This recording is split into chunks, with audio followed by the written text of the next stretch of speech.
اللہم صلی علی سیدنا و مولانا محمد وعلی آلہ واصحابہ وبارک وسلم۔ تراویح میں جو تلاوت آج شروع کی گئی وہ سورۃ الانعام کی آیت نمبر 42 سے شروع کی تھی۔ ان آیات میں اللہ رب العزت نے اپنا ایک طریقہ بیان فرمایا ہے لوگوں کے ساتھ اور پچھلی امتوں کے ساتھ۔ وہ ارشاد فرماتا ہے کہ حبیب صلی اللہ علیہ وسلم ہم نے آپ سے پہلے بھی امتوں کی طرف رسولوں کو بھیجا ہے اور ہم نے انہیں سختی سے اور تکلیفوں سے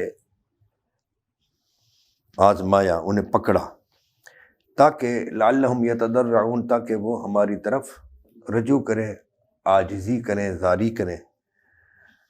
پر جب بھی انہیں کوئی تنگی آتی تو وہ گریہ وزاری کرتے تھے، لیکن ان کے دل سخت تھے اور ان کے اعمال ان کے سامنے مزین تھے، وہ یعنی اپنے برے اعمال کو اچھا سمجھتے تھے۔ پس جب انہوں نے ہمیں بھلا ہی دیا یا انہوں نے اس چیز کو بھلا دیا جس کی انہیں نصیحت کی گئی تھی، تو اب آگے سنیے کہ اللہ تعالیٰ نے کیا کیا۔ فتحنا علیہم ابواب کل شیء، تو ہم نے ان پر ہر نعمت کے اور ہر چیز کے دروازے کھول دیے۔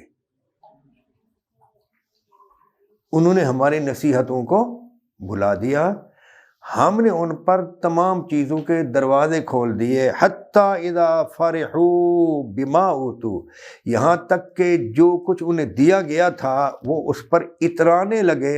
اخذناہم بغتۃ، تو ہم نے انہیں اچانک پکڑ لیا۔ فاذا ہم مبلسون، تو ہکے بکے رہ گئے، یہ کیا ہو گیا۔ فقطع دابر القوم الذین ظلموا، تو ہم نے ظالم قوم کی پیٹھ ہی کاٹ دی، جڑ ہی کاٹ دی۔ والحمد للہ رب العالمین، تمام تعریفیں اللہ رب العالمین کی۔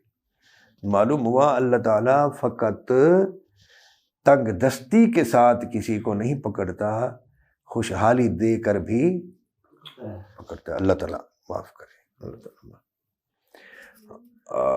ہمارے ہاتھ یہ سمجھتے ہیں جی بھی اس پر جی اللہ تعالیٰ کا بڑا کرم ہے، جی یہ ہے، جی وہ ہے۔ وہ پیر سے فرماتے تھے کہ بھی اس کو لوٹا، اس کو لوٹا، اور بلڈنگ کھڑی کی، اوپر کالی ہنڈیاں رکھ دی اور لکھ دیا ھذا من فضل ربی۔ ایسا نہیں ہوتا، اللہ کا فضل وہ ہوتا ہے جو کہ رزق حلال سے ہو۔